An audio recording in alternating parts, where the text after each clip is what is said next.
السلام علیکم ورحمۃ اللہ وبرکاتہ۔ مولانا اسد اسرائیلی صاحب کی کتاب اجالوں کا قافلہ، اس سے آج 22واں اور آخری باب، انوکھا بندھن۔ یرموک کے میدان پر سناٹا چھایا ہوا تھا، چاروں طرف لاشیں ہی لاشیں تھیں، زمین پر اتنا خون بہا تھا کہ پھسلن ہو گئی تھی، اور اس خون میں جگہ جگہ کراہتے ہوئے زخمیوں کی آوازیں بڑی عجیب سی لگ رہی تھی۔ ابھی ابھی ایرانی فوجوں اور اسلامی فوجوں میں لڑائی ختم ہوئی تھی۔ اسلام اور کفر کی یہ زبردست لڑائی تھی جس میں بالآخر اسلامی مجاہد فتح یاب ہوئے تھے، لیکن اس فتح یابی کے لیے کتنے سروں کا نذرانہ پیش کرنا پڑا تھا۔ یرموک کے میدان میں کراہتے ہوئے ان زخمیوں میں مسلمان بھی تھے اور کافر بھی۔ کافروں کے منہ پر طرح طرح کی گالیاں تھیں، مگر مسلمان مرتے مرتے بھی اپنی زبان خدا اور رسول کے نام سے تر رکھنا چاہتے تھے۔ چاروں طرف اللہ اکبر اور لا الہ الا اللہ کی آوازیں کراہوں کی صورت میں زخمیوں کے منہ سے نکل رہی تھیں۔ ٹوٹی ہوئی تلواروں اور بکھرے ہوئے نیزوں کے درمیان کراہتے ہوئے ان زخمیوں کی آوازیں ڈھلتی ہوئی شام کے پس منظر میں دل کو ایک عجیب سا احساس دے رہی تھی۔ اس میدان میں ایک سایہ بے قراری کے ساتھ کسی کو ڈھونڈ رہا تھا، پانی کا مشخیزہ اس کے کندھوں پر تھا۔ یہ ابو جہیم بن حذیفہ تھے جو اپنے چچا زاد بھائی کو ان زخمیوں کے درمیان تلاش کرتے پھر رہے تھے۔ وہ اپنے چچا زاد بھائی کے ساتھ آخری سلوک کرنا چاہتے تھے، مرنے سے پہلے ان کے خشک حلق میں کم از کم 2 بوند پانی ہی ٹپکا دے۔ موت کے طویل سفر پر جانے سے پہلے 2 بوند پانی کے زیادہ سفر سے زیادہ وہ اپنے بھائی کو اور کیا دے سکتے تھے۔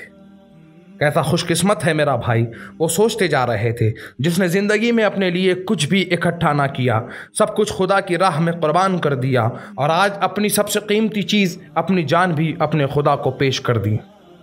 اسلام کی اس نعمت کے لیے میرے بھائی کو کتنی قربانیاں دینا پڑی، سارے رشتے چھوڑ دینے پڑے، سارے عزیزوں سے منہ موڑ لینا پڑا، سارے دوستوں سے جدا ہونا پڑا۔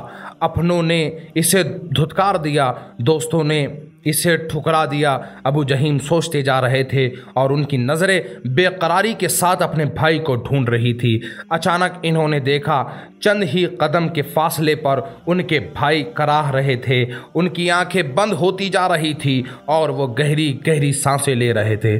بھیا بھیا، میرے بھیا! ابو جہیم نے انہیں زور زور سے آوازیں دے کر اپنی طرف متوجہ کیا۔ دھیرے دھیرے انہوں نے آنکھیں کھولی اور ایک ہلکی سی مسکراہٹ ان کے ہونٹوں پر جھلک آئی، وہ دل آمیز مسکراہٹ جو صرف ایک کامیاب مجاہد کے حصے میں آتی ہے۔ کیا ہے ابو جہیم؟ ٹوٹتی ہوئی آواز میں انہوں نے پوچھا، اور ابو جہیم نے اپنے کاندھے سے مشخیزہ اتار کر چند قطرے پانی ان کے سوکھے حلق میں ٹپکانے کی کوشش کی، لیکن ان کے بھائی نے انکار میں سر ہلایا۔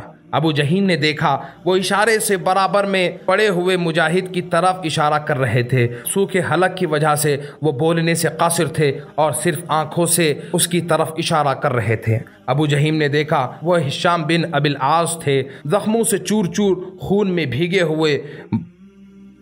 بھیا کی خواہش تھی کہ پہلے ہشام پانی پیے۔ ابو جہیم مشخیزہ لے کر ہشام کی طرف بڑھ گئے۔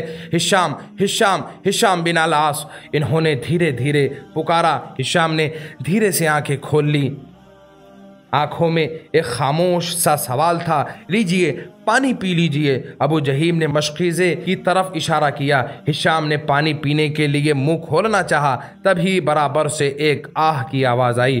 ہشام نے دھیرے سے سر موڑ کر دیکھا، ابو جہیم نے بھی دیکھا، ایک زخمی مجاہد دم توڑ رہے تھے۔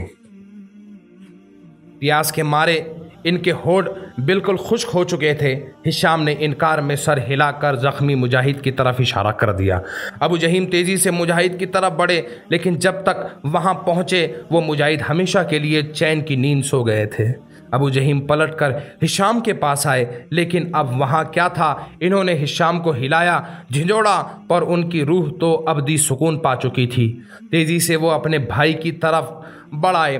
لیجئے بھیا، ہشام تو اللہ کو پیارے ہو گئے، آپ پانی پی لیجئے۔ مگر بھائی نے کوئی جواب نہ دیا، ایک مسلسل خاموشی ابو جہیم نے جھک کر دیکھا، کتنے اطمینان کے ساتھ وہ بھی ہمیشہ کے لیے سو چکے تھے۔ بکھری ہوئی لاشوں اور سامان جنگ کے درمیان تیزی سے واپس جاتے ہوئے ابو جہیم سوچ رہے تھے، کون کہہ سکتا ہے اسلام لا کر یہ لوگ اپنے تمام دوستوں، عزیزوں اور رشتہ داروں سے محروم ہو گئے۔ اسلام نے تو انہیں پیار کا وہ رشتہ عطا کر دیا جو انہیں اپنی جان سے بھی زیادہ عزیز تھا۔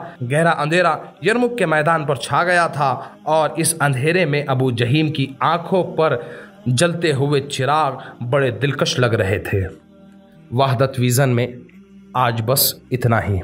چونکہ ربیع الاول کی مناسبت سے سیرت النبی کے کچھ جذباتی واقعات مولانا اسد اسرائیلی صاحب کی کتاب اجالوں کے قافلے سے آپ کے ہوش و گزار کیے جا رہے تھے۔ میں طیب ظفر آپ سے اجازت چاہتا ہوں۔ السلام علیکم ورحمۃ اللہ وبرکاتہ۔